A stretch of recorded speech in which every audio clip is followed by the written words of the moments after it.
പ്രത്യേകിച്ച് ഷാബാൻ 15 എന്ന ഒരു ബറാഅത്ത് രാത്രി എന്ന പേരിലുള്ളതായ വരാത്ത രാത്രിയെ കുറിച്ച് പറഞ്ഞതായ ഹദീസുകൾ മുഴുവനും ഒന്നിരിക്കലോ മൗദൂഅ് അല്ലെങ്കിൽ വളരെ ശശികെട്ടത്. മൗദൂഅ് എന്ന് പറഞ്ഞാൽ കെട്ടിയുണ്ടാക്കപ്പെട്ട കള്ള ഹദീസ് അല്ലെങ്കിൽ വളരെ ശേഷികെട്ടതായ ഹദീസ്. സഹീഹ ഹദീസിലൂടെ ഷാബാൻ 15 കുറിച്ച് പറയുന്ന ഒരു വാക്കും റസൂലുള്ളാഹി സ്വല്ലല്ലാഹു അലൈഹി വസല്ലമിൽ നിന്നിട്ട് വന്നിട്ടേ ഇല്ല, കുറിക്കപ്പെട്ടിട്ടേ ഇല്ല, റിപ്പോർട്ട് ചെയ്യപ്പെട്ടിട്ടേ ഇല്ല. എന്തടോ ഉണ്ടെങ്കിൽ നമുക്ക് ഫത്ഹുൽ മുഈനിൽ ഉള്ളതായ ആ സുന്നത്തായ നോമ്പുകൾ പറയുന്ന ഭാഗത്തിൽ പൊന്നാടിയിൽ മെതിച്ചു കിടക്കുന്ന മഖ്ദൂമുകൾ പറയേണ്ടതല്ലേ? അതല്ലേ നാം ചെറുപ്പത്തിൽ പ്രാഥമിക വിദ്യാഭ്യാസം പഠിക്കാൻ വേണ്ടി നമ്മുടെ നാട്ടിലുള്ള മുസ്ലിയാമാര് പഠിച്ചതും ഓതിയതും? അതെ, ആ പുസ്തകത്തിൽ എന്തുകൊണ്ട് കയറിക്കൂടിയില്ല? ഇവിടെ ഉണ്ട് പള്ളി ദർസിൽ പഠിച്ച മുസ്ലിയാമാർ.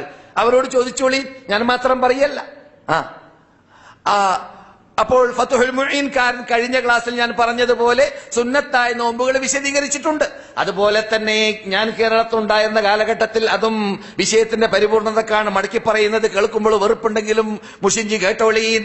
10 കിതാബ് എന്ന് പറയുന്ന 12 കിതാബ് കേരളത്തിൽ ഞാൻ പണ്ട് വായിച്ച കിതാബാണ്. എന്റെ കൂടെയുണ്ട് ആ സാധനം.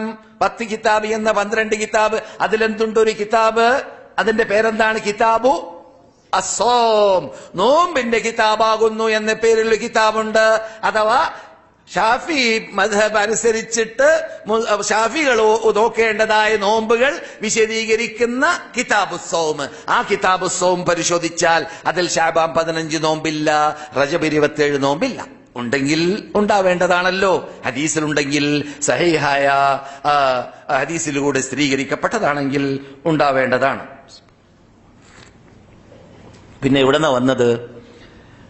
ബഖയിലേക്ക് റസൂലുള്ള പുറപ്പെട്ടു പോലോ.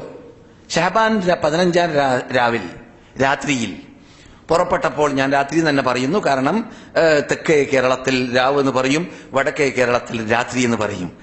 അപ്പോൾ നാളെ 15 ആണെങ്കിൽ ഈ സമയത്തിനാണ് തെക്കുള്ളവര് രാവ് എന്ന് പറയാം, അല്ലേ? രാവ് എന്ന് പറയില്ലേ? ഇന്നിപ്പോ വ്യാഴാഴ്ച രാവ് എന്ന് പറയില്ലേ? ഞങ്ങളെ നാട്ടിൽ വ്യാഴാഴ്ച രാത്രി എന്ന് പറയാ. മനസ്സിലായില്ലേ ചേഞ്ച്? കാസർഗോഡ് ജില്ലയിൽ മുഴുവനും വ്യാഴാഴ്ച രാത്രി എന്ന് പറയാ ഈ രാത്രിക്ക്, നാളെ വ്യാഴാഴ്ച ആണെങ്കിൽ.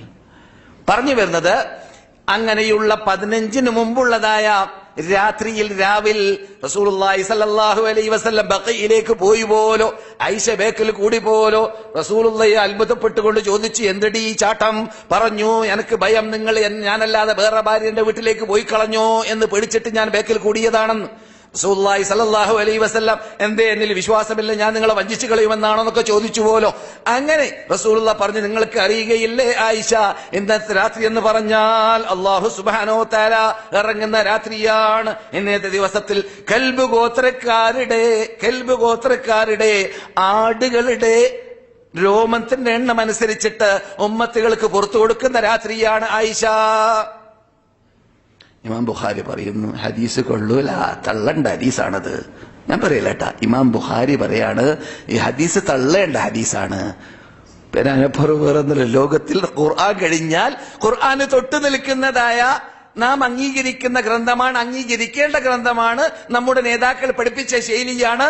3 വക്തുകാരും മതം പൊട്ടിയവരും അഖലാനികളും ബുദ്ധിപൂജകന്മാരും ഹദീസിൽ അഹാദ് അംഗീകരിക്കാതെ തള്ളുന്നതായ മുഹദ്ദിസീങ്ങളായി അഭിനയിക്കുന്നതായ അറിവില്ലാത്തവരും അംഗീകരിച്ചില്ലെങ്കിലും നമുക്ക് നിർബന്ധമായി അംഗീകരിക്കാതിരിക്കാൻ നിർവാഹമില്ല. കാരണം നാം മുഅ്മിനീങ്ങളുടെ കൂടെ അണിനിരക്കാനാ തീരുമാനിച്ചത്. ആരെങ്കിലും മുഅ്മിനീങ്ങളുടെ കൂടെ അണിനിരന്നില്ലെങ്കിൽ മുഅ്മിനീങ്ങൾ പോയ റൂട്ടിലല്ല പോയതെങ്കിൽ നുവല്ലിഹി മാ തവല്ല, അവൻ പോകുന്ന വഴിയിലേക്ക് അവനെ നാം തെളിച്ചുവിടും. നുസ്ലിഹി ജഹന്നം, എന്നിട്ട് ജഹന്നം കൊണ്ട് അവനെ നാം ചൂടുപിടിപ്പിക്കുമെന്ന് റബ്ബ് പറഞ്ഞതായ ആ അപകടത്തിൽ പെട്ടുപോകും. അല്ലാഹു നമ്മെ കാത്തുരക്ഷിക്കട്ടെ.